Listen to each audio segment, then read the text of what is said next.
Hello, সকলে আওয়াজ শুনতে পাচ্ছ? স্ক্রিন দেখা যাচ্ছে? চলো, দেখো স্ক্রিনে যে প্রশ্নটা দেখতে পাচ্ছ, জিওগ্রাফি, ঠিক আছে, অর্থাৎ ভূগোল ক্লাস আজকে। বিওডির সম্পূর্ণ রূপ কি?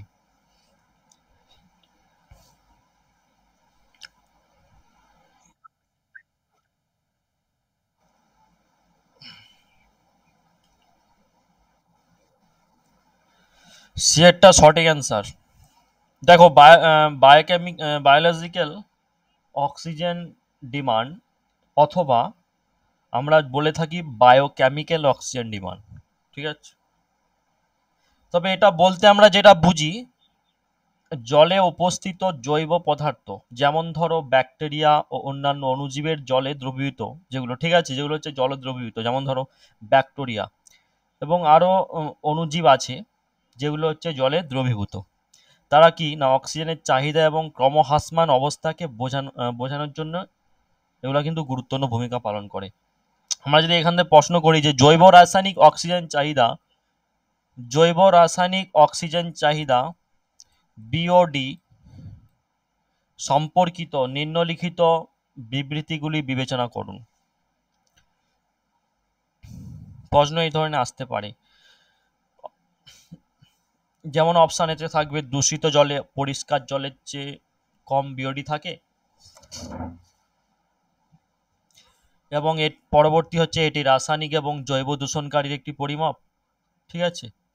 এই উপরের যে দুটো বললাম, এগুলির মধ্যে কোনটা সঠিক?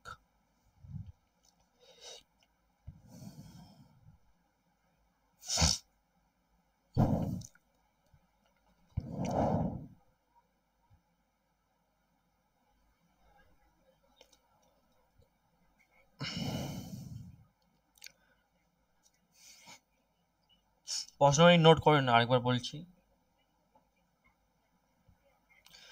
জৈব রাসায়নিক অক্সিজেন চাহিদা বিওডি সম্পর্কিত নিম্নলিখিত বিবৃতিগুলি বিবেচনা করুন। অপশান এ, দূষিত জলে পরিষ্কার জলের চেয়ে কম বিওডি থাকে। অপশান বি, এটি রাসায়নিক এবং জৈব দূষণকারীর একটি পরিমাপ। কোনটা সঠিক হবে বলো?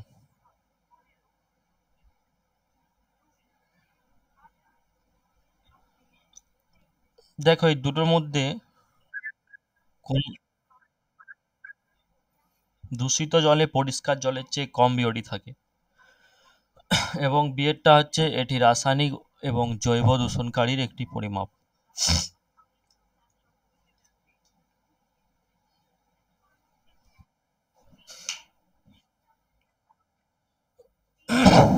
বিয়েরটা কি সঠিক?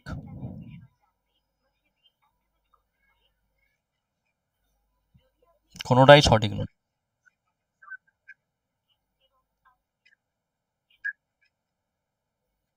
কোনোটাই সঠিক নয়। দেখো, জলের নমুনার একটা নির্দিষ্ট আয়তনে যেটা উপস্থিত জৈব পদার্থকে ভেঙে ফেলার জন্য কি কি দরকার? ব্যাকটেরিয়া, তাই তো?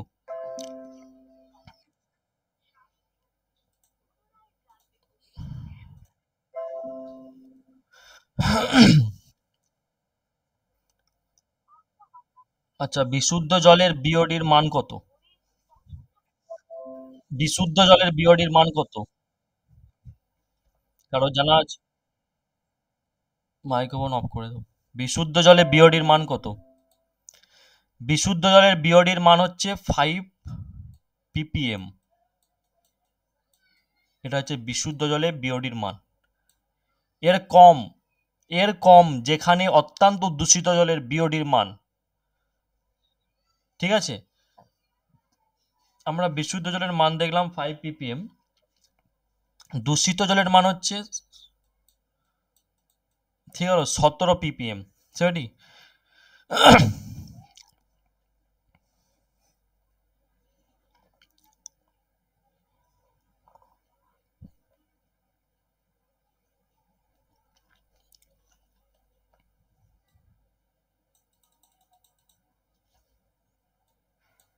নিচের সাথে মেলাও। কোন দেশের কোনটি প্রচলিত মুদ্রা?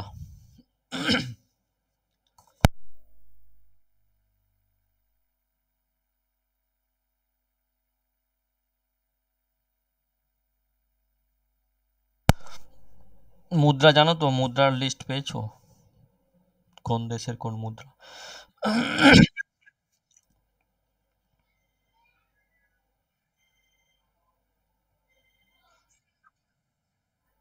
হ্যাঁ,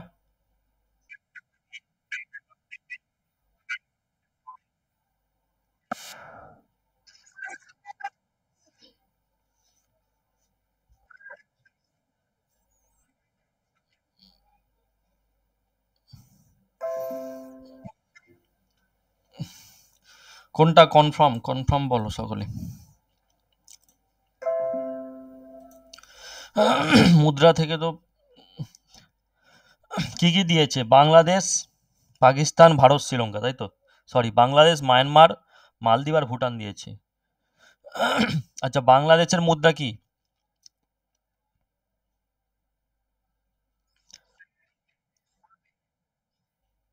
হ্যাঁ, বাংলাদেশের টাকা সঠিক। বাংলাদেশ আমরা টাকা, তাহলে একেরটার সঙ্গে সি। আচ্ছা, পরবর্তী মায়ানমার। আহ, মায়ানমার কি হবে?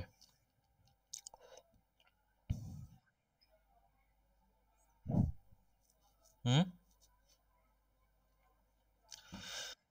মায়ানমারের হচ্ছে, হ্যাঁ, কিয়াত হবে। বার্মিজ, বার্মিজ কিয়াত, ঠিক আছে, তাহলে অপশন ডি। মালদ্বীপের কি হবে? মালদ্বীপ,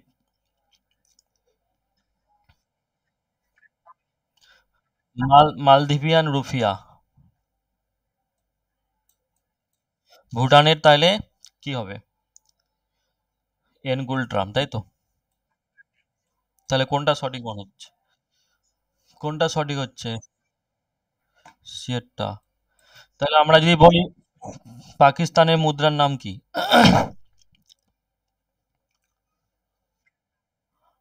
পাকিস্তানের মুদ্রার নাম রুপি, ঠিক আছে। পাকিস্তানের রুপি, ঠিক আছে, ভারতের রুপি আর শ্রীলঙ্কার রুপি, এই তিনটা রুপি মনে রাখবে, ঠিক আছে। পাকিস্তানের রাজধানীর নাম কি?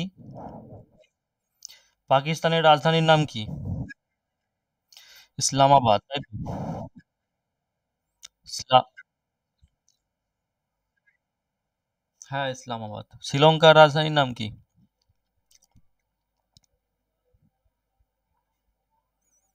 শ্রীলঙ্কার রাজ কলম্বো।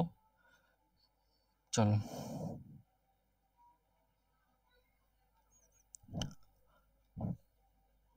ইউ ইউয়ান কোন দেশের মুদ্রা জানা আছে কারো? ইউয়ান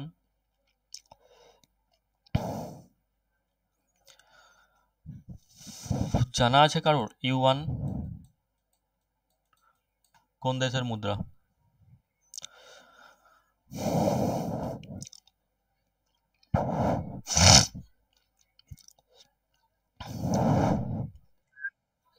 হুম, পরীক্ষা এসেছিল, এই এইচপি টিজিটি এক্সাম এসেছিল। ইউয়ান কোন দেশের মুদ্রা? কারো জানা নেই? ইউয়ান চীন দেশের মুদ্রা, তাই তো? ইউয়ান চীন দেশের মুদ্রা, মাথায় রাখবে। এইচপি এইচপি টিজিটি এক্সাম এসেছিল, ঠিক আছে, 2014 সালে।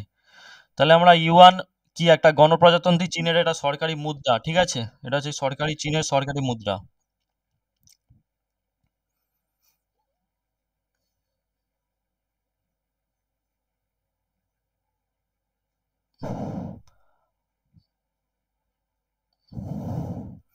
300টা ভূগোল আলোচনা হবে, আর বেশি নাই তো, 20টার মতো আছে।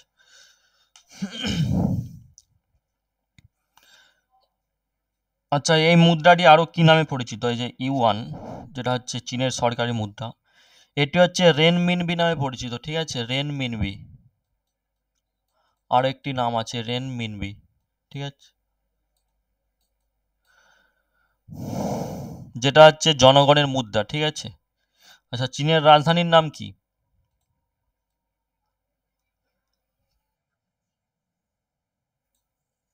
চীনের রাজধানীর নাম বেইজিং, তাই তো?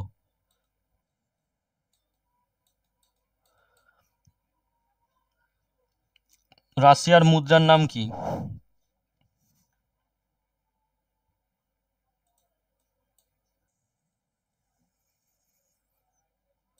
রাশিয়ার মুদ্রার নাম কারো জানা আছে? রুবেল, রুবেল। রাশিয়ার রাজধানীর নাম কি? মস্কো। ইন্দোনেশিয়া, ইন্দোনেশিয়ার রাজধানীর নাম কি? জাকার্তা। ইন্দোনেশিয়ার যে মুদ্রা সেটা হচ্ছে রুপিয়া নামে পরিচিত, ঠিক আছে।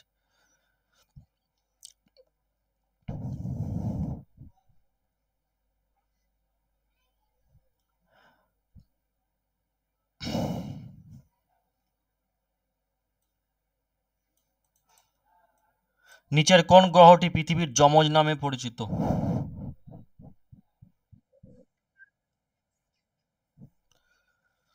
280 দাগের প্রশ্ন, সকলে উত্তর দাও।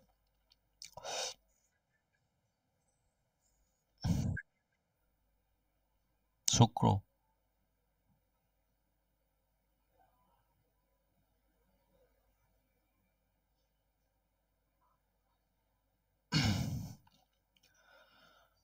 দেখো, শুক্রকে কখনো কখনো পৃথিবীর যমজও বলা হয়, কেননা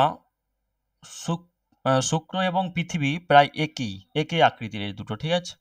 প্রায় একই ভর এদের, ঠিক আছে। তাদের ওজনও কিন্তু একই প্রায় বলতে গেলে, এবং একই উপাদান দিয়ে এরা কিন্তু গঠিত হয়, শুক্র আর পৃথিবী। তাই আমরা এই দুটোকে আমরা প্রতিবেশী গ্রহ বলে মানতে পারি, ঠিক আছে, অথবা যমজ। দেখো, যমজ কাকে বলি? দুজনের মিল থাকলে তো যমজ বলা হয়। সেম পদ্ধতিতে দুজনে অনেকটাই মিল আছে। ক্লিয়ার? তবে শুক্রকে পৃথিবীর যমজ গ্রহ হিসাবে বিবেচনা হয়েছে এই কারণগুলোর জন্য, ঠিক আছে। আমরা যদি আরো প্রশ্ন করি, প্রশ্নটা উল্টে, আচ্ছা সরি, এখানে একটা এক্সামে প্রশ্ন এসেছিল, পৃথিবীর যমজ নামে পরিচিত গ্রহটির নাম কি? ঠিক আছে, তাহলে শুক্র গ্রহ হচ্ছে সঠিক অ্যান্সার হচ্ছে। আচ্ছা, পৃথিবীর সৌরজগতের দ্বিতীয় বৃহত্তম গ্রহের নাম কি? সৌরজগতের দ্বিতীয় বৃহত্তম গ্রহের নাম কি?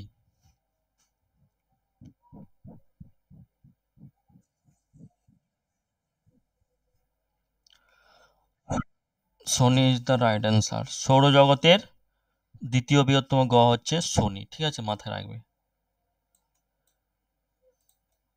পরবর্তী আমরা যদি দেখি, শুক্র গ্রহ। শুক্র গ্রহ হচ্ছে এটি সৌরজগতের সবচেয়ে উজ্জ্বল নক্ষত্র, তাই তো? সবচেয়ে উজ্জ্বল এটি, সবচেয়ে উষ্ণতম গ্রহ এটি, ঠিক আছে। সকাল সন্ধ্যা খোলা চোখে দেখা যায় বলে এটি সন্ধ্যা তারা বলে নাম আমরা জানি, এবং ভোরের তারাও এটাকে বলে জানি, শুক্র গ্রহকে ভোরের তারা। মঙ্গল গ্রহের দিকে দেখি, যে এটা হচ্ছে কি লাল গ্রহ নামে জানি, লোহা সমৃদ্ধ লাল মাটির কারণে, ঠিক আছে। আর মঙ্গল গ্রহের বায়ুমণ্ডলে মিথেন পাওয়া গেছে। কি পাওয়া গেছে? মঙ্গল গ্রহের বায়ুমণ্ডলে মিথেন পাওয়া গেছে, ঠিক আছে, মাথায় রাখবে। বৃহস্পতি। বৃহস্পতি কি সৌরজগতের সবচেয়ে বৃহত্তম গ্রহ, ঠিক আছে। এটির দ্রুততম ঘূর্ণন বেগ রয়েছে।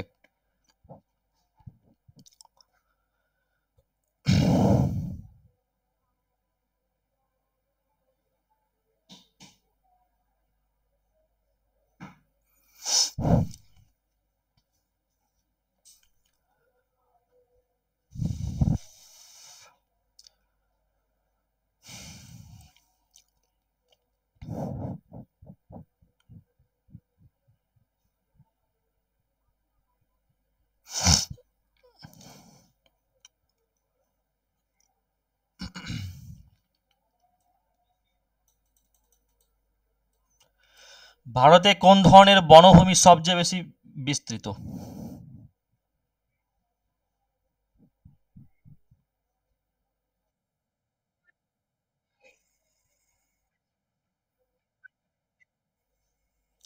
ভারতের কোন ধরনের বনভূমি সবচেয়ে বেশি বিস্তৃত? অপশন এ বলছো, তাই তো? 281।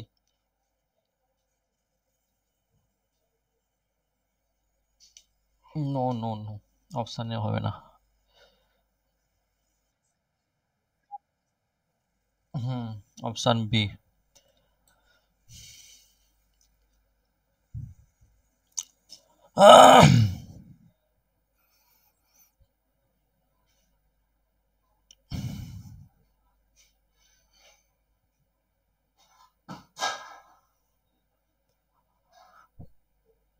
পরীক্ষা কবে হবে সেই নিয়ে টেনশন করার দরকার নেই, ঠিক আছে?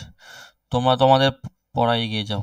পরীক্ষাটি হবে সেপ্টেম্বরের দিকে হতে পারে।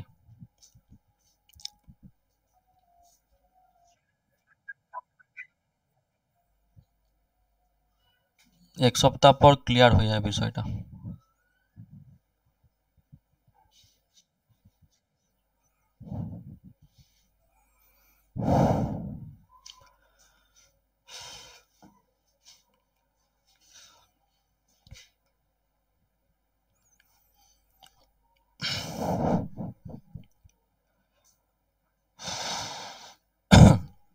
আচ্ছা, তাহলে প্রশ্নটা কি ছিল যে ভারতে কোন ধরনের বনভূমি সবচেয়ে বেশি বিস্তৃত? তাহলে এখানে সঠিক অ্যান্সার হচ্ছে ক্রান্তীয় পর্ণমোচী বনভূমি। আচ্ছা, আমরা যদি দেখি যে ক্রান্তীয় পর্ণমোচী বনভূমি, ঠিক আছে, এটা হচ্ছে সর্বাধিক একটা বিস্তৃত। এখানে মোট বনাঞ্চলের প্রায় 65% রয়েছে। কত? 5%, ঠিক আছে, মোট বনাঞ্চলে।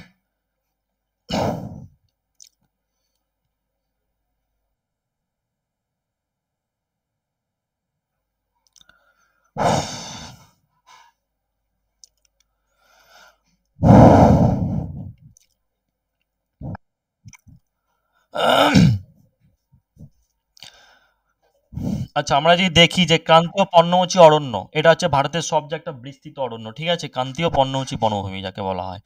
এগুলিকে আমরা বৃষ্টিপাতযুক্ত অরণ্য বলে চিনি, ঠিক আছে। এখানে প্রায় 200 সেমি থেকে 70 সেমি বৃষ্টিপাতযুক্ত অঞ্চল বিস্তৃত হয়ে আছে। এই অরণ্যের গাছগুলো কি হয়ে থাকে না, শুষ্ক ঋতুতে প্রায় 6 থেকে 8 সপ্তাহের মধ্যে তাদের পাতা ঝরিয়ে ফেলে, ঠিক আছে।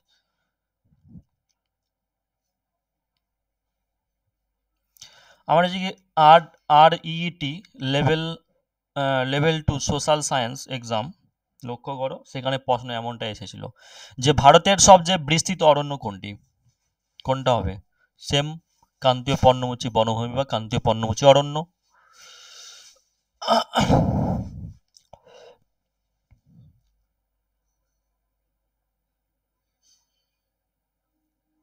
ঠিক আছে। আচ্ছা, ভারতের যে কয়েক ধরনের গাছপালা রয়েছে যেগুলো হচ্ছে, ঠিক আছে, যেমন ধরো ক্রান্তীয় চিরহরিৎ অরণ্য অপশানে দেখতে পাচ্ছ, ক্রান্তীয় পর্ণমোচী অরণ্য, ঠিক আছে, এগুলো হচ্ছে বিভিন্ন ধরনের ভারতের গাছপালা। এবং ক্রান্তীয় কাঁটাযুক্ত অরণ্য, ঠিক আছে, পার্বত্য অরণ্য, ম্যানগ্রোভ অরণ্য, ঠিক আছে, এগুলো আছে আর কি। তবে ক্রান্তীয় পর্ণমোচী অরণ্য হচ্ছে ভারতের সবচেয়ে বিস্তৃত একটা অরণ্য। এগুলোকে আমরা কি বললাম, যেখানে প্রায় 200 সেমি থেকে 70 সেমি বৃষ্টিপাত, তাই তো। এগুলো কি কি গাছ জন্মায়, ঠিক আছে, যেমন ক্রান্তীয় পর্ণমোচী, যেমন ধরো বাঁশ, শাল, ঠিক আছে, চন্দন, ক্ষীর, কুসুম, অর্জুন, তুত, এইসব গাছ এখানে জন্মায়। ক্লিয়ার? এই ধরনের বনভূমিতে এই গাছগুলো জন্মায়। এই ধরনের প্রশ্ন আবারও এসেছিল OSSC CGL 2022। নিচের কোন ধরনের বন ভারতের সবচেয়ে বিস্তৃত বন? প্রশ্নটা হালকা ঘুরিয়ে দিয়েছে। তাহলে এখানে প্রশ্নের উত্তর কি হচ্ছে? ক্রান্তীয় পর্ণমোচী বনভূমি, ঠিক আছে। প্রশ্নর হালকাভাবে প্যাটার্ন চেঞ্জ করতে পারে, তবে উত্তরে কি হবে এটা মাথায় রাখবে। আর যদি একটু প্রশ্ন পাল্টে দেয়, ডিটেলসে যেগুলো আলোচনা করছে ওখান থেকেই পেয়ে যাবে। ওগুলো নোট করে রাখো সকলে।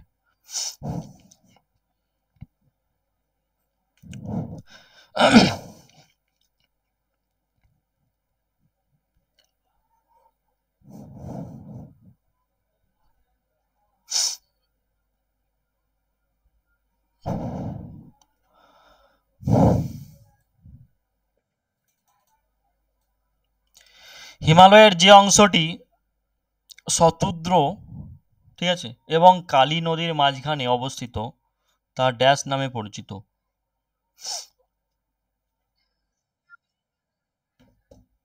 282 দাগের প্রশ্নের সকল উত্তর দাও। কুমাউন হিমালয়। কুমাউন হিমালয় সঠিক অ্যান্সার বলেছ। একদম সঠিক অ্যান্সার, কুমাউন হিমালয়। এই কুমাউন হিমালয় হচ্ছে উত্তর ভারতের হিমালয়ের পশ্চিম এবং মধ্য অংশ, যেটা হচ্ছে শতদ্রু নদী থেকে কালী নদী পর্যন্ত প্রায় 200 মাইল, ঠিক আছে, প্রায় 200 মাইল, 320 কিমি বিস্তৃত হয়ে আছে এটি, ঠিক আছে।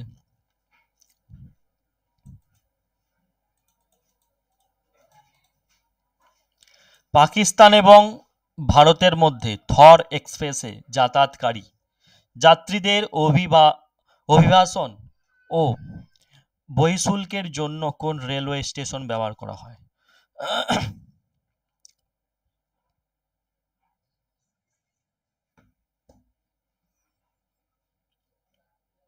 0 পয়েন্ট সঠিক অ্যান্সার। দেখো 0 পয়েন্ট রেলওয়ে স্টেশনটি যেটা পাকিস্তান এবং ভারতের মধ্যে থর এক্সপ্রেসে ভ্রমণকারী যাত্রীদের অভিবাসন এবং বহিঃশুল্কের জন্য ব্যবহার করা হয়। এটি সিন্ধুর খোখরাপাড় থেকে, কোথায়? সিন্ধুর খোখরাপাড়, ঠিক আছে, সিন্ধুর খোখরাপাড় থেকে 8 কিলোমিটার, ঠিক আছে, 8 কিলোমিটার,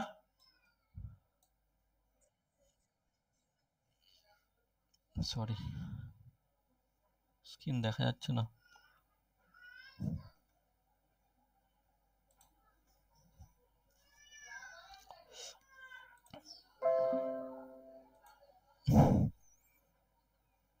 হ্যালো, এখন স্ক্রিন দেখা যাচ্ছে না? সেম,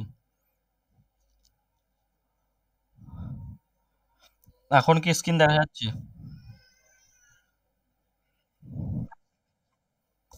চলো, যেটা বলেছিলাম যে এটি হচ্ছে সিন্ধুর খোখরাপাড় থেকে প্রায় 8 কিলোমিটার পূর্বে এবং পাকিস্তান ভারত সীমান্তের অবস্থিত, ঠিক আছে। স্টেশনটি ফেব্রুয়ারি 2006 সালে নির্মাণ করা হয়েছিল। কত সালে? 2006 সালে ফেব্রুয়ারি মাসে, ঠিক আছে। চলো, বিষুবীয় দিন কি? শেষ পর্যন্ত থাকো, ঠিক আছে। 300 প্রশ্ন আজকে ভূগোলের শেষ করে দেবো আমি, তারপরে শুধু জিওগ্রাফির মক টেস্ট হবে। এখান দিয়ে দেখো ডিটেলসও আলোচনা করছি, এটা ভাবো না যে মক টেস্ট, এটা আমি ডিটেলস ও প্রশ্নগুলো রিলেটেড সমস্ত ধরনের যে ধরনের প্রশ্ন আসতে পারে আমি বিষুবীয় দিনটা কি, তারপর যেই টপিকগুলো রয়ে যাবে, ঠিক আছে, সেই টপিকগুলো আলোচনা করে দেবো। বিষুবীয় 284, যখন দিনরাত সমান হয়, সঠিক অ্যান্সার। দেখো বিষুবীয় দিবসে সূর্যের কেন্দ্র পৃথিবীর প্রতিটি স্থানে দিগন্তের উপরে এবং নিচে প্রায় সমান পরিমাণ সময় ব্যয় করে, তাই বিষুব এর দিন ও রাত সমান হয়ে থাকে, ঠিক আছে। চলো, 285, ভারতের বৃহত্তম কেন্দ্রশাসিত অঞ্চল কোনটি?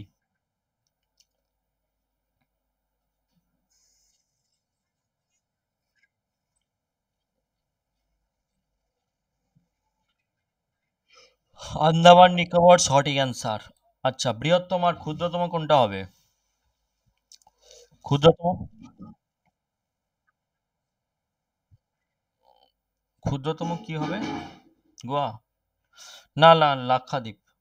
এখন লাক্ষাদ্বীপ, লাক্ষাদ্বীপ এখন অপশানে নেই, ঠিক আছে, লাক্ষাদ্বীপ হবে ক্ষুদ্রতম, ঠিক আছে।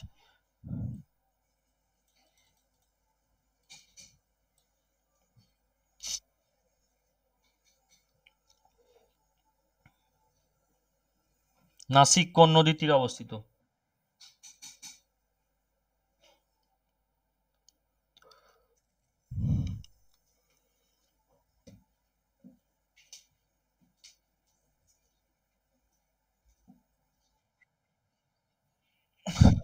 হুম, নাসিক কোন নদীর তীরে অবস্থিত? 86 দাগের প্রশ্ন। Godavari is the correct answer.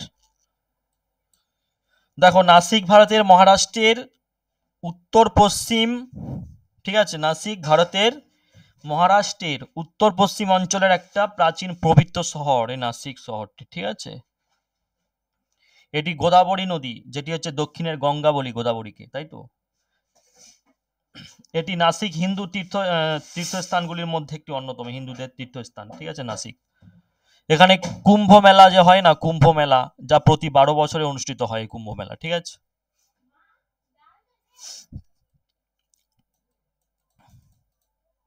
287, ফুলের উপত্যকা পৃথিবীর স্বর্গ এবং এটি অবস্থিত কোথায়?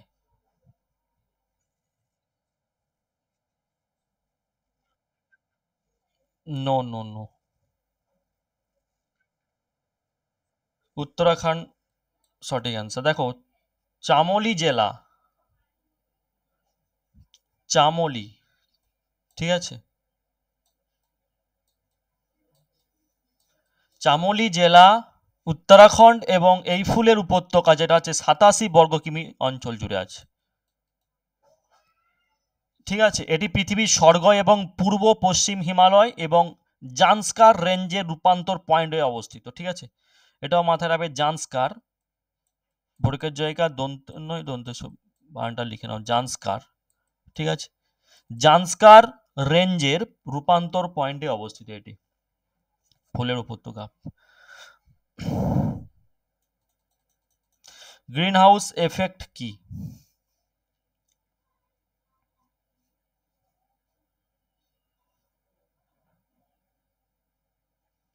গ্রিন হাউস এফেক্ট কি? অপশন বি, বায়ুমণ্ডলের কারণে পৃথিবী পৃষ্ঠের উষ্ণতা বৃদ্ধি, সঠিক অ্যান্সার। অপশন বি সঠিক অ্যান্সার। দেখো, গ্রিন হাউস এফেক্ট হচ্ছে বায়ুমণ্ডলের কারণে পৃথিবীর পৃষ্ঠের উষ্ণতা বৃদ্ধি। গ্রিন হাউস এফেক্ট হচ্ছে যে একটি প্রাকৃতিক প্রক্রিয়া। ঠিক আছে? এটা হচ্ছে একটা প্রাকৃতিক প্রক্রিয়া যেটা কিনা পৃথিবী পৃষ্ঠকে উষ্ণ করে দেয়। যখন সূর্যের রশ্মি পৃথিবীর বায়ুমণ্ডলে পৌঁছায় তখন এর কিছু অংশ মহাকাশে প্রতিফলিত হয়। ঠিক আছে? এবং বাকি অংশ গ্রিন হাউস গ্যাস দ্বারা শোষিত হয়, আবার পুনরায় বিকিরিত হয়ে যায়।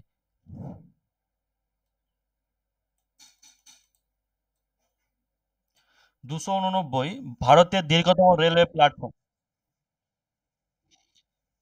Option B is the right answer. দেখো, ভারতের দীর্ঘতম রেলওয়ে প্ল্যাটফর্ম, রেলওয়ে প্ল্যাটফর্ম অনেক আলোচনা করেছি, বিশেষ অনেক আলোচনা করেছি, আর তেমন নয়। আচ্ছা, এখানে তাহলে অপশন বি সঠিক অ্যান্সার বলেছো। দেখো, উত্তরপ্রদেশের গোরখপুর, ঠিক আছে, উত্তরপ্রদেশের গোরখপুর রেলওয়ে স্টেশন প্ল্যাটফর্ম, যেটা হচ্ছে, ঠিক আছে, বিশ্বের দীর্ঘতম প্ল্যাটফর্ম। ঠিক আছে, মাথায় রাখবে। চলো, 290, আকৃতির দিক থেকে শনি গ্রহের স্থান আমাদের সৌরজগতে কততম?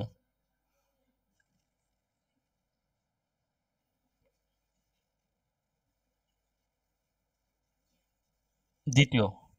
মানে বৃহস্পতির ঠিক পরেই, তাই তো? বৃহস্পতির ঠিক পরেই আছে এটির। 291, মার্বেল হলো ড্যাশের একটি রূপান্তরিত শিলা। এগুলো আলোচনা করেছি, ডিটেলস আলোচনা। হ্যাঁ, 291, অপশন বি সঠিক অ্যান্সার, চুনাপাথর। চলো, মার্বেল একটা রূপান্তরিত শিলা আমরা জানি, তাই তো? যা তৈরি হয় কিসের দ্বারা? চুনাপাথর, যেটা হচ্ছে উচ্চ তাপমাত্রা এবং চাপের সংস্পর্শে আসে এটা। ঠিক আছে? চলো, আমি এগুলো আলোচনা করেছি কোনটা কি শিলা, অন্য ক্লাসে দেখে নেবে। চলো পরবর্তী, 292, ছোটনাগপুর মালভূমির সর্বোচ্চ পর্বত শৃঙ্গের নাম কি?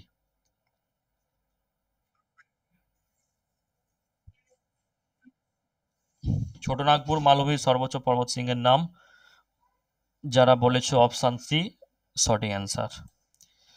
দেখো, ছোটনাগপুর মালভূমি হচ্ছে পূর্ব ভারতের একটা মালভূমি আমরা জানি, যে যা হচ্ছে ঝাড়খণ্ড রাজ্যের বেশিরভাগ অংশের পাশাপাশি, ঠিক আছে, ঝাড়খণ্ড রাজ্যের বেশিরভাগ অংশের, ঠিক আছে, পাশাপাশি যেমন উড়িষ্যা, পশ্চিমবঙ্গ, বিহার, ছত্তিশগড়ের সংলগ্ন অংশগুলিকে জুড়ে রয়েছে এগুলো। তাই ছোটনাগপুর মালভূমির সর্বোচ্চ শৃঙ্গের নাম কিন্তু আমরা জানি পরশনাথ পাহাড়। ঠিক আছে?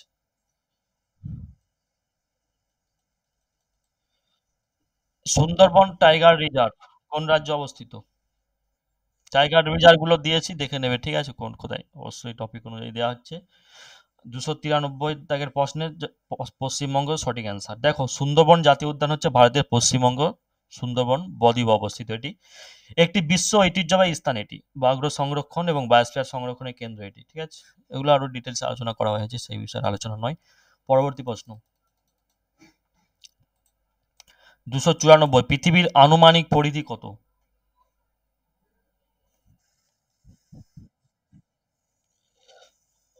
নো।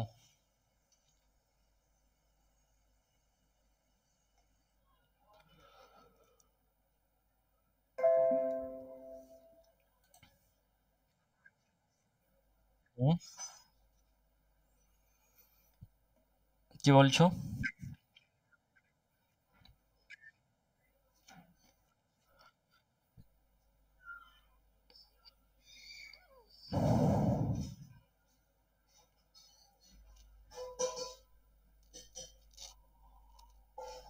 অপশান এ সঠিক অ্যান্সার বলেছো, 40,000 কিমি। আকৃতির দিক থেকে মঙ্গল গ্রহের স্থান আমাদের সৌরজগতে কত?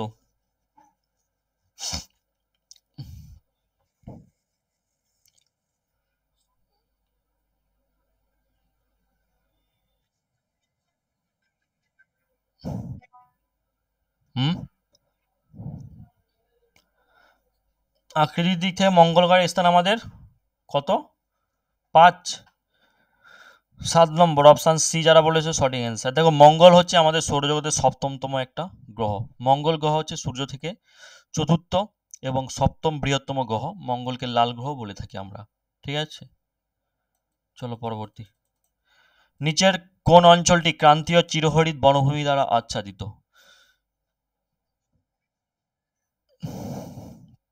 পশ্চিমঘাট সঠিক অ্যান্সার। দেখো ভারতে কেরালা, ঠিক আছে, কর্ণাটকের মতো যে রাজ্যগুলিতে পশ্চিমঘাটের পশ্চিম ঢালে ক্রান্তীয় চিরহরিৎ বনভূমি দেখতে পাওয়া যায়। কোথায় কোথায় দেখতে পাওয়া যায়? ভারতের কেরালা এবং কর্ণাটকে। ঠিক আছে, পৃথিবী এবং মহাকাশের মধ্যে চূড়ান্ত সীমানাকে কি বলা হয়?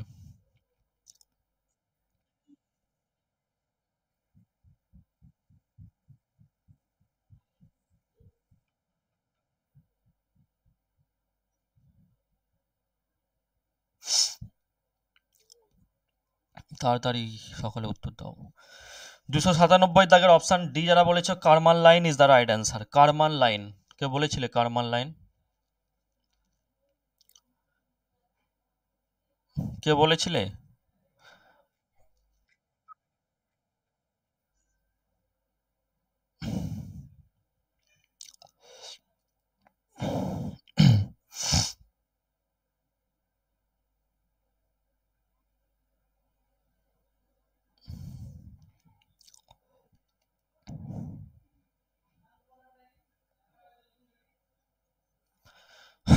দেখো আমরা যারা বলেছিলাম 297 দাগে যে কারমান লাইন, ঠিক আছে, এই কারমান লাইন হচ্ছে পৃথিবীর সমুদ্র পৃষ্ঠ থেকে প্রায় 100 কিমি উচ্চতায় অবস্থিত এবং সাধারণত পৃথিবীর বায়ুমণ্ডল এবং মহাকাশের মধ্যে সীমানাকে নির্দেশ করে এটি। ঠিক আছে, আমরা যেটা দেখলাম যে ম্যাগনেটোস্ফিয়ার, ঠিক আছে, এই ম্যাগনেটোস্ফিয়ারটা কি কারো জানা আছে?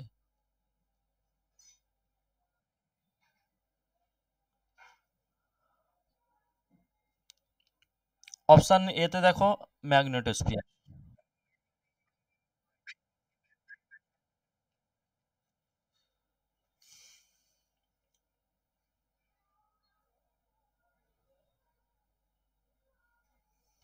আচ্ছা তোমরা ম্যাথ ক্লাসে বুঝতে কারো কোনো অসুবিধা হচ্ছে ক্লাসে?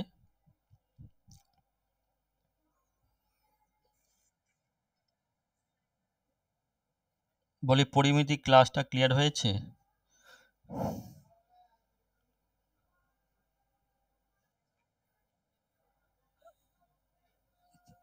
ঠিক আছে, অসুবিধা হলে প্র্যাকটিস করো। ওই যে 18টা কোশ্চেন দেওয়া আছে ওগুলো কিন্তু West Bengal police, Kolkata police, কিন্তু খুবই ইম্পর্টেন্ট প্রশ্ন।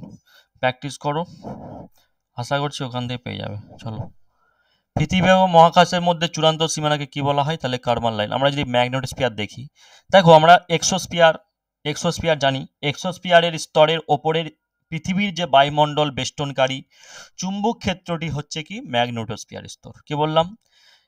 বায়ুমণ্ডলের স্তরের দিকে যাও না, সেখানে দেখো এক্সোস্ফিয়ার আছে। এক্সোস্ফিয়ারের স্তরের ওপরে পৃথিবীর বায়ুমণ্ডলে বেষ্টনকারী একটা স্তর, যেটা চুম্বক ক্ষেত্রটি আমরা জানি ম্যাগনেটোস্ফিয়ার নামে পরিচিত। এটা হচ্ছে বায়ুমণ্ডলের সর্বশেষ স্তর।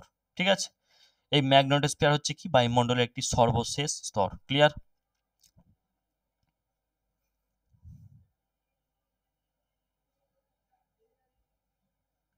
পড়েছিলে বায়ুমণ্ডলের স্তর?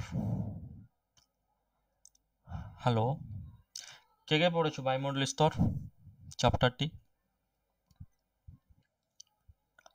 বায়ুমণ্ডলের স্তর চ্যাপ্টার কে পড়েছো? এক্সোস্ফিয়ার, ঠিক আছে, যেটা বললাম এক্সোস্ফিয়ার স্তরের ওপরে পৃথিবীর বায়ুমণ্ডল বেষ্টনকারী চৌম্বক ক্ষেত্রটি হচ্ছে ম্যাগনেটোস্ফিয়ার। আচ্ছা, এটা হচ্ছে বায়ুমণ্ডলের সর্বশেষ একটি স্তর। আমরা যদি দেখি এক্সোস্ফিয়ার স্তরের ওপর যেটা হচ্ছে 1500 কিমি, ঠিক আছে, 1500 কিমি, ঠিক আছে, 1500 কিমি থেকে প্রায় 10,000, ঠিক আছে, কিমি, তারও বেশি পর্যন্ত এই ম্যাগনেটোস্ফিয়ার স্তর বিস্তৃত হয়ে আছে।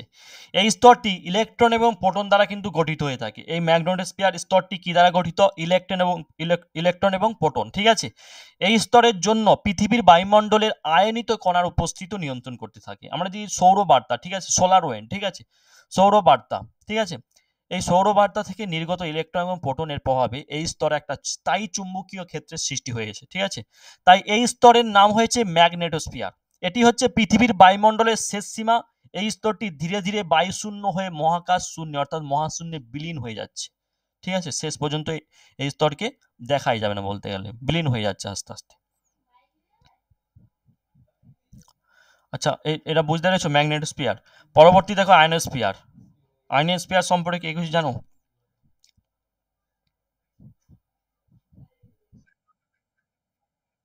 হ্যাঁ,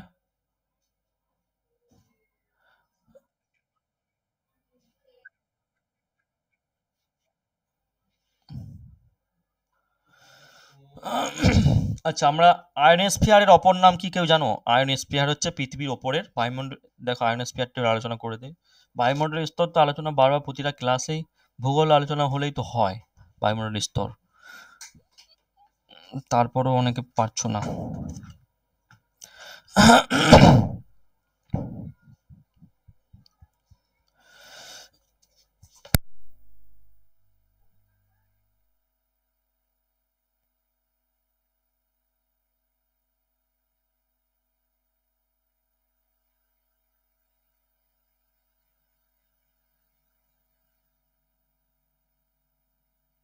আচ্ছা দেখো আয়নোস্ফিয়ার, ঠিক আছে, আয়নোস্ফিয়ার বা থার্মোস্ফিয়ার। দেখো মেসোস্ফিয়ার স্তরের শেষ সীমা, ঠিক আছে, মেসোস্ফিয়ার স্তরের শেষ সীমা হচ্ছে কি? মেসোপোজ।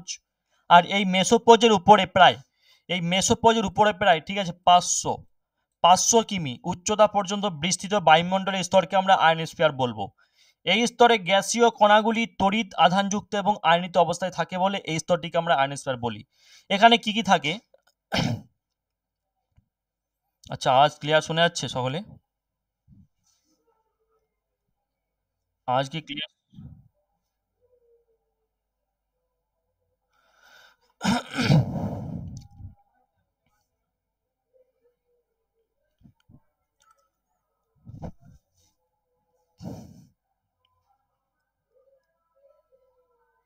আচ্ছা, যেটা বলেছিলাম, এখানে কি না, এখানে হাইড্রোজেন এবং হিলিয়াম, ওজোন প্রভৃতি গ্যাস আয়নিত অবস্থায় থাকে। এই স্তরের ঠিক নিচের অংশে উষ্ণতা অত্যন্ত দ্রুত হারে বৃদ্ধি পায়। তাই জন্য একে আমরা কি বলি? থার্মোস্ফিয়ারও বলি। মেসোস্ফিয়ারের ঊর্ধ্বসীমায় অর্থাৎ ভূপৃষ্ঠ থেকে প্রায় 80 কিলোমিটার, ঠিক আছে, 80 কিলোমিটার উচ্চতায় বায়ুমণ্ডলের তাপমাত্রা কম বেশি হয়, যেমন 93 ডিগ্রি সেলসিয়াস থেকে বাড়তে বাড়তে আবার, ঠিক আছে, 480 কিলোমিটার উষ্ণতায় দাঁড়ায় 1232 সেলসিয়াসে পরিণত হয়ে যায়, ঠিক আছে, এই ব্যাপার আয়নোস্ফিয়ারে। আর মেসোপোজ এক্ষুনি বললাম, সেটা আর আলোচনা নাই, চলো। 298, ভারতের কোন প্রতিবেশী দেশকে ডার্ক ওয়েল বলা হয়? 298 তার প্রশ্ন।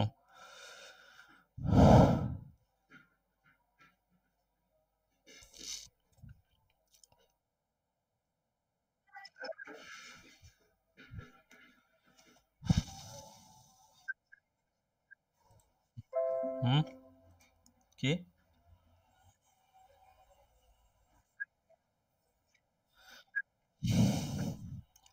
দেখো সঠিক অ্যান্সার, আচ্ছা, অপশন সি সঠিক অ্যান্সার, ভুটান। দেখো ভুটানকে বলা হয় এটি ল্যান্ড অফ থান্ডার ড্রাগন, ঠিক আছে।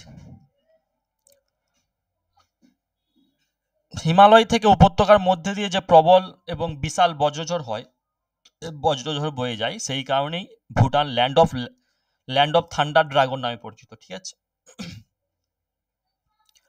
কিসের কারণে? হিমালয় থেকে উপত্যকার মধ্যে দিয়ে যে প্রবল বিশাল বজ্রঝড় বয়ে যায়, এই জন্যই ভুটানকে ল্যান্ড অফ থান্ডার ড্রাগন বলা হয়।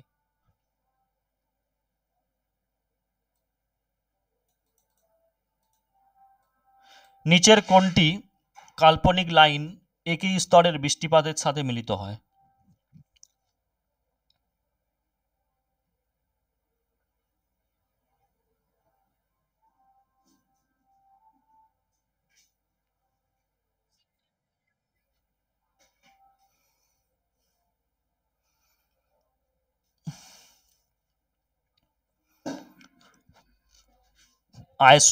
আইসোহাইড লাইন, অপশান সি হবে। বুঝতে পেরেছো?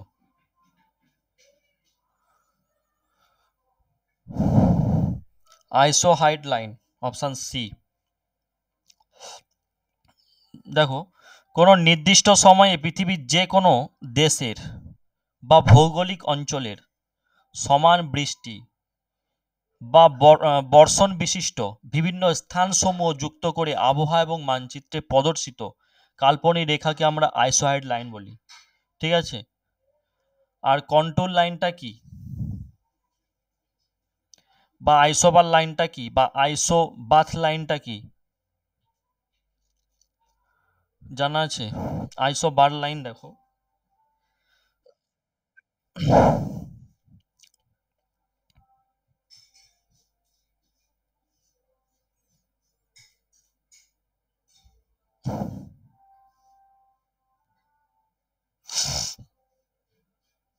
আচ্ছা সোমবার যেহেতু ক্লাস হবে না, ঠিক আছে,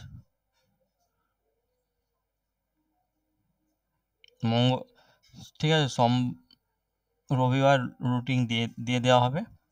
ঠিক আছে, সোমবার থেকে ক্লাস হবে না, মঙ্গলবার থেকে রুটিন অনুযায়ী ক্লাস হবে। দেখো, জিআই স্যার একটু বাইরে গিয়েছে, সেই জন্য ক্লাসটা নেওয়া সম্ভব হলো না। আচ্ছা, যেটা বলেছিলাম, ফুল রুটিনই দেওয়া হবে।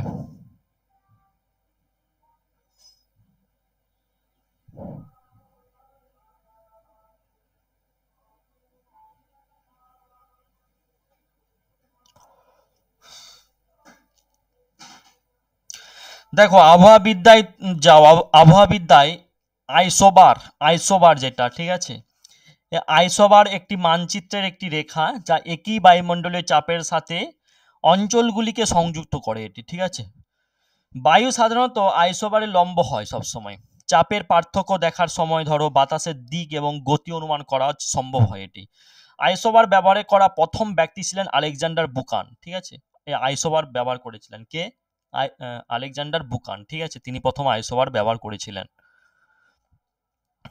আমরা যদি আরো দেখি, আইসোবাথ লাইন, এই আইসোবাথ লাইনটা কি?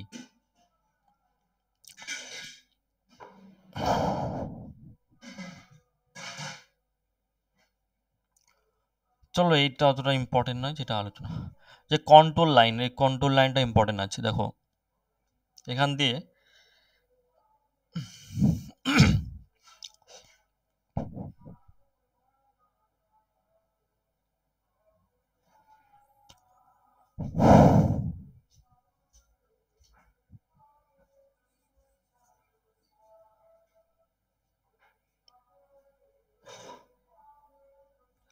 আচ্ছা, তোমাদের একটা ইংরেজিতে নোট দেওয়া হয়েছে, ওটা তোমরা ফলো করো। ঠিক আছে, ফলো করছো সকলে?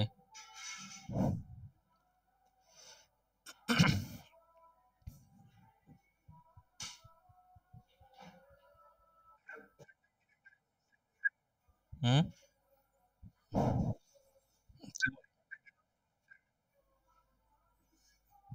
ইংরেজিতে দেওয়া হলো না কিছুদিন আগে ফুল ফুল নোট?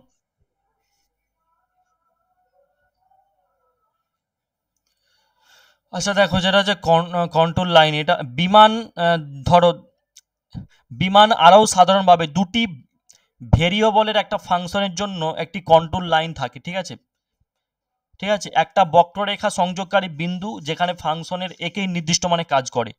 আর ডায়াগ্রামের নিচের অংশটি, ঠিক আছে, ডায়াগ্রামের ঠিক নিচের অংশটি সর্বাধিক মানের অবস্থানের মধ্যে দিয়ে চলমান করে একটা সরলরেখা থাকে, এটাকে আমরা কন্ট্রোল লাইন বলবো। ঠিক আছে,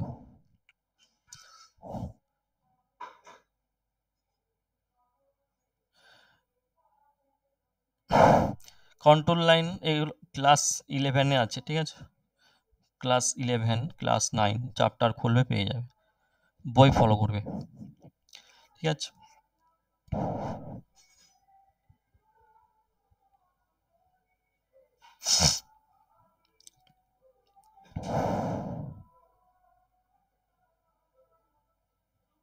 আচ্ছা, এই কন্ট্রোল লাইন, ঠিক আছে, এই কন্ট্রোল লাইনের একটা অপর নাম আছে, সেটার নাম হচ্ছে আইসোলাইনও, ঠিক আছে, আইসোলাইনও।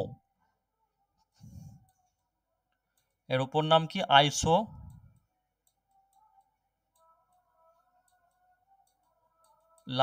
ঠিক আছে। এটি হচ্ছে কন্ট্রোল লাইনের অপর নাম, ঠিক আছে।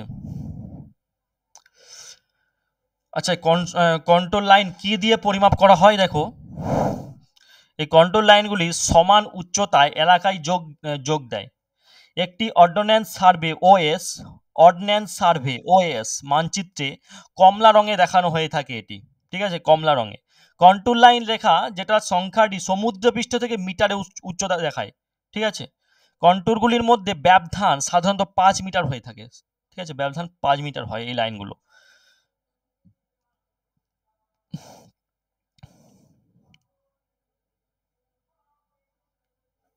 চলো, এখানে আর বিশেষ প্রশ্ন নয়, শেষ প্রশ্ন দেখো। এবার তোমরা পিডিএফটাও পেয়ে যাবে, ঠিক আছে। তারপরে সাথে সাথে পুরো ভূগোলের যত ক্লাস এমসিকিউ টাইপের সব এই 300 এমসিকিউ এর পরপর দিয়ে দেওয়া হবে, ঠিক আছে। চলো, ভারতের কতটি রাজ্য নেপালের সাথে তাদের সীমানা ভাগ করে নেয়?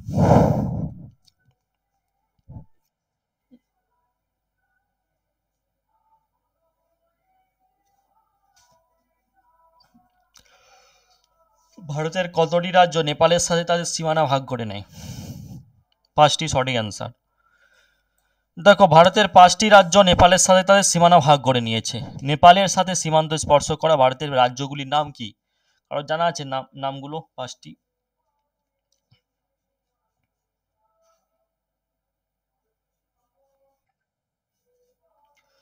জানা আছে?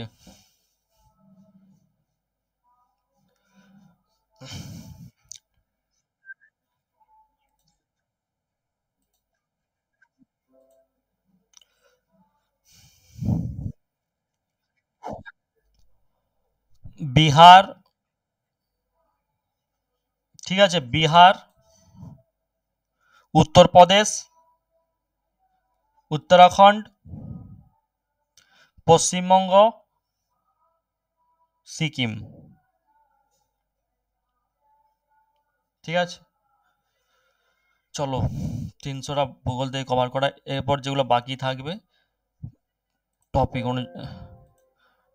ঠিক আছে, ডিটেলস আলোচনা করা হবে। এমসিকিউ যে মক টেস্ট ছিল 300টা এখানে কভার করা হয়েছে ডিটেলস সহ, ঠিক আছে।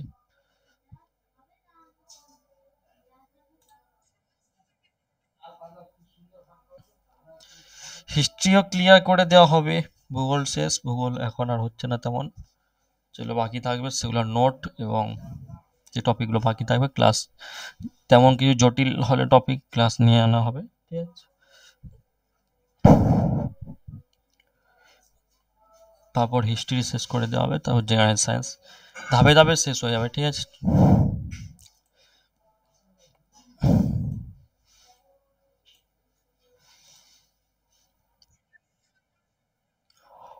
রাতে ম্যাথ ক্লাস হবে, কালকে জিআই ক্লাস হবে, ঠিক আছে, রাতে। তারপরে পরিমিতি, পরিমিতি শেষ, পরিমিতি যেগুলো আলোচনা আছে ওগুলোই শেষ, আর নয়। এবার স্যার কি বললো, আরও যদি প্রশ্ন উত্তর যেগুলো আমি পরীক্ষায় থাকার দিয়ে দিয়েছি, ঠিক আছে। তারপরে যদি তেমন কিছু চাওয়ার থাকে, ঠিক আছে, ওয়েস্ট বেঙ্গল পুলিশ, কলকাতা পুলিশ আর নয়, এগুলো যা দেওয়ার দেওয়া হয়েছে ওখান দিয়ে দেখো, হয়ে যাবে আশা করছি। আর যদি বেশি চাওয়ার থাকে, সে সিজিএল এক্সাম যারা দিচ্ছে ওই ধরনের এক্সাম ফলো করতে হবে কিছু।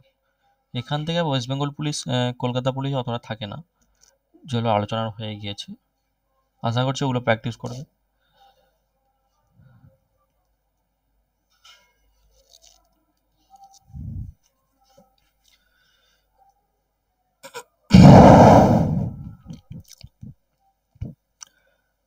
ঠিক আছে, আজকে কোন টপিক হবে আমি গ্রুপে লিখে দেব। ঠিক আছে, কোন টপিকের উপর আজকে ক্লাস হবে ম্যাথের। আচ্ছা, কোন টপিক নিলে ভালো হয় তোমাদের? কোন টপিকে কাঁচা আছো সব? হ্যাঁ,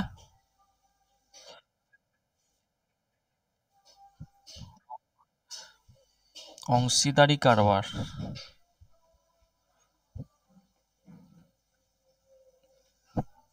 কঠিন চ্যাপ্টার বলো। অংশীদারি কারবার তুমি রেকর্ড দেখলেও বুঝতে যাবে, সহজ চ্যাপ্টার। তুমি যেগুলো আরো আছে কঠিন সেগুলো বলো। হুম,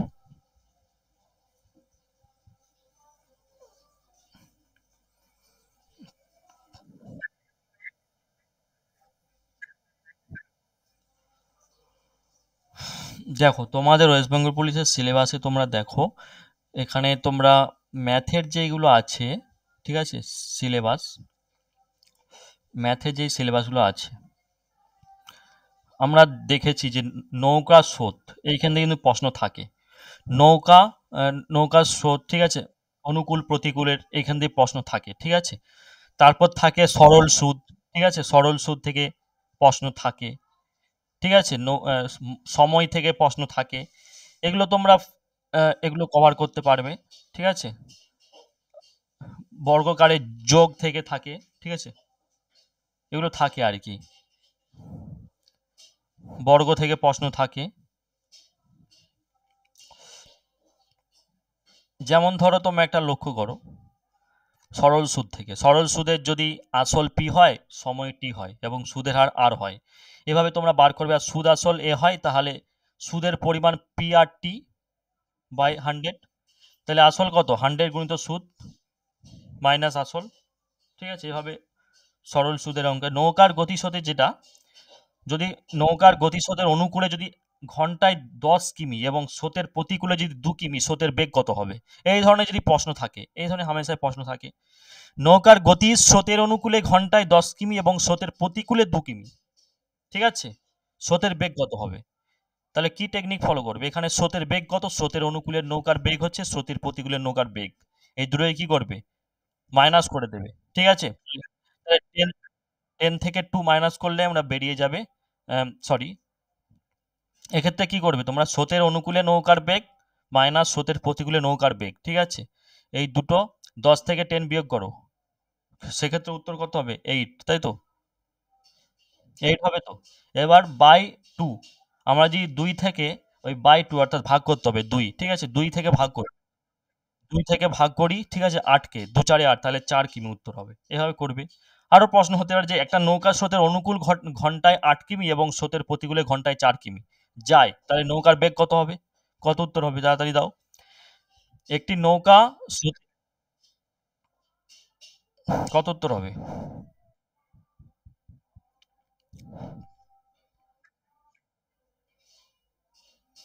বলছি কত উত্তর হবে? আরেকবার বলবো প্রশ্নটা। এক- একটি নৌকা স্রোতের অনুকূলে ঘন্টায় 8 কিমি এবং স্রোতের প্রতিকূলে ঘন্টায় 4 কিমি যায়, তাহলে নৌকার বেগ কত? 6 হবে, তাই তো? তাহলে স্রোতের অনুকূলে নৌকার বেগ প্লাস স্রোতের প্রতিকূলে নৌকার বেগ, এখানে প্লাস করতে হবে, ঠিক আছে। সেক্ষেত্রে আমরা 8 আর 4 যোগ করলে কত হবে? 8 আর 4 যোগ করলে কত হচ্ছে? 12 হচ্ছে। 2 থেকে আমরা যদি ভাগ, 2 থেকে ভাগ করি 12কে, 2 6 12, তাহলে 6 কিমি উত্তর। এভাবে করতে হবে, ঠিক আছে, শর্টকাট নিয়ম। তারপরে আরো যদি প্রশ্ন হয় যে নৌকা এবং স্রোতের বেগ ঘন্টায় যথাক্রমে 10 কিমি এবং 5 কিমি, ঠিক আছে, নদী পথে 45 কিমি পথ একবার গিয়ে ফিরে আসতে কত সময় লাগবে? ঠিক আছে, এই বেসিক থেকে শুরু করলে তোমরা ওগুলো কভার করতে পারবে। নৌকা এবং স্রোতের বেগ ঘন্টায় যথাক্রমে 10 কিমি ও 5 কিমি, নদীপথে 45 কিমি পথ একবার গিয়ে ফিরে আসতে কত সময় লাগবে? টেকনিক ফলো করো। মোট সময় এখানে কত দিয়েছে? মোট দূরত্ব অনুকূল অনুকূল বেগ, মোট দূরত্ব পার অনুকূল বেগ প্লাস মোট দূরত্ব পার প্রতিকূল বেগ। তাহলে উত্তর কি হবে? স্রোতের অনুকূলে নৌকার বেগ কত হবে? তাহলে মোট দূরত্ব কত ছিল? মোট দূরত্ব 10 কিমি প্লাস 5, তাই তো? 10 কিমি আর 5 কিমি ছিল, তাহলে 10 + 5, 10 + 5 যোগ করলে কত হবে? 50, অর্থাৎ 15 কিমি। এবার স্রোতের অনুকূলে নৌকার বেগ বার করতে হবে, সেক্ষেত্রে কি করতে হবে? 10 - 5 একবার বিয়োগ করতে হবে, তাহলে কত হবে? 5 কিমি। তারপরে যেটা আমাদের বেরিয়েছে 45 নদীপথে 45 কিমি পথ একবার গিয়ে ফিরে আসতে সময় লাগবে, তাই তো? তাহলে উত্তর দেখো এবার সরল করার মতো করে দেবে 45, ঠিক আছে? 45 বাই মানে তারপর যে বাড়িয়েছে, আচ্ছা 45/15, ঠিক আছে? 15 কিমি যে বিয়োগ করে শেষে যোগ করে যেটা বাড়িয়েছিল, ঠিক আছে? 15 কিমি প্লাস একবার যোগ করে যেটা বাড়িয়েছিল 45 এর সঙ্গে সেটা করব, আরেকবার যেটা বিয়োগ করে বাড়িয়েছিল 45 এর সঙ্গে সেটা কি করব, ভাগ করব। সেক্ষেত্রে 15 কে 45 দিয়ে একবার ভাগ করো, উত্তর কত হচ্ছে 3, 15 3 45, ঠিক আছে? আরেকবার 45 কে 5 দিয়ে যেটা বিয়োগ করে বাড়িয়েছিল ভাগ করে দাও, 5 নং 45, অর্থাৎ তারপর দুটাকে যোগ করো, 3 আর 9 কে 15 ঘন্টা 12 ঘন্টা, ঠিক আছে? বুঝতে পেরেছো? এভাবে হবে, ঠিক আছে?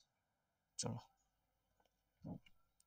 আমরা যদি সমান্তরাল ধারার ক্রমিক সংখ্যা নির্ণয় করি, ঠিক আছে? সমান্তর ধারার যে ক্রমিক সংখ্যাগুলো এভাবে যদি দেখি, যখন এগুলো থাকে যোগফল নির্ণয়, ক্রমিক সংখ্যার যোগফল নির্ণয় করো, ঠিক আছে? এইখানেও প্রশ্ন থাকে যে ক্রমিক সংখ্যার যোগফল নির্ণয় করো যখন সংখ্যাটি এক থেকে শুরু হয়। একটা কথা মাথায় রাখবে, যখন সংখ্যাটি এক থেকে শুরু হয়, 1 plus 2 plus 3 plus 4 plus dot dot dot dot plus N Infinix পর্যন্ত যাবে, ঠিক আছে? হলে এরূপ ধারার সমষ্টি কত হবে? তাহলে এখানে শেষ সংখ্যা কি আছে, এন আছে, মাথায় রাখবে শেষ সংখ্যা কি আছে, এন আছে, ঠিক আছে? তাহলে এক্ষেত্রে কি করতে হবে, শেষ সংখ্যা যদি এন থাকে এক্ষেত্রে আমাদের কি করতে হবে, দেখো এন শেষ সংখ্যা আর বা পদ সংখ্যা এস, ঠিক আছে? এন শেষ সংখ্যা বা পদ সংখ্যা এস যোগফল কত হবে, 1 plus 2 plus 3 plus dot dot dot plus 100, ঠিক আছে? এক্ষেত্রে কি করতে হবে, 100। তবে একটা সূত্র আছে, লিখে নাও। এন, ঠিক আছে? প্রথমে তোমরা তৃতীয় বন্ধনী দেবে, তৃতীয় বন্ধনী দাও এন, এন দিয়ে প্রথম বন্ধনী দাও এন প্লাস 1, ঠিক আছে? প্রথম বন্ধনী ক্লোজ, ঠিক আছে? প্রথম বন্ধনী ক্লোজ, তারপর 2, ঠিক আছে? তারপর তৃতীয় বন্ধনী ক্লোজ। হ্যাঁ, প্রথম বন্ধনী ক্লোজ, প্রথম বন্ধনী ক্লোজ করে 2, ঠিক আছে?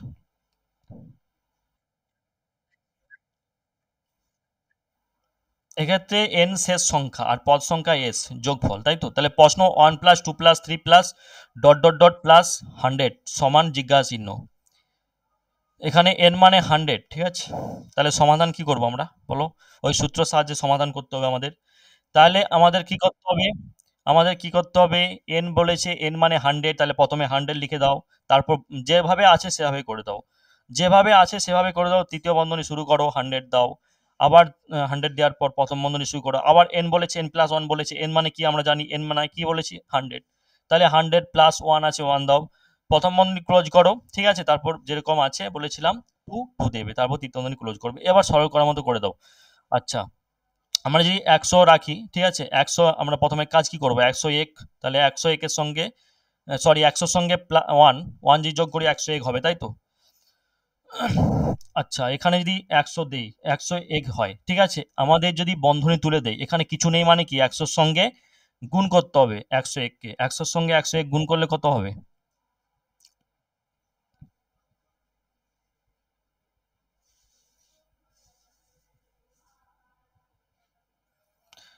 100 সঙ্গে 101 গুণ করলে কত হবে,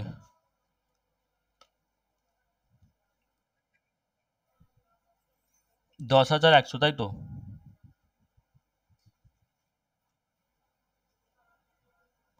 10,100 হচ্ছে। তারপর যেটা বলা ছিল যে তারপরে যে 2 আছে না, ওই 2 দিয়ে ভাগ করে দাও, ঠিক আছে? 2 দিয়ে ভাগ করে দাও, 2 দিয়ে ভাগ করে দাও, কত উত্তর আসছে, 5,050, 5,050 তো উত্তর 5,050, ক্লিয়ার? চলো এভাবে অঙ্ক করতে হবে। আমরা যদি আরো দেখি, সমান্তরাল ধারার বর্গ যোগ পদ্ধতির ক্ষেত্রে যদি করতে বলা হয়, ঠিক আছে? এই ধরনের যে অঙ্ক থাকে,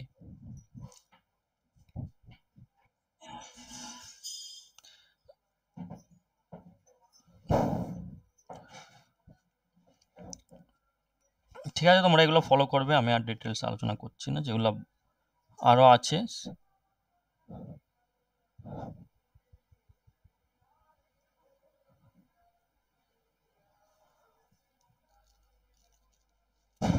ঠিক আছে, চলো এইখান পর্যন্ত থাক, পরবর্তী ক্লাসে দেখা হচ্ছে, চলো।